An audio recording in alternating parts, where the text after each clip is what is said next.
Zaila intzait bi kutsunen artean aukeratzia, eta biak ekarrizkizuet gaur. Hoietako kutsun bat Maison Margiela da. Bea zizanian markaiten, Martin, izen hau. Urteak pasala, desagertu nintzen, mapatikan.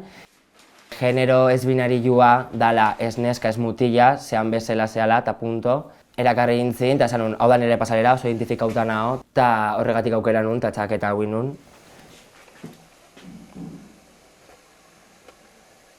Geho, dantza txikitatik itet, oindela 8 urte gola hasi nintzen dantza egiten.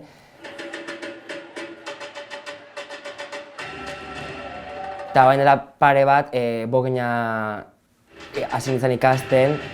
Bezuak initea normalian lurrea botatzeia, behaiek nola dian bezala espresatzeia. Kolektibo LGTBI laguntzeio behaiek izaten.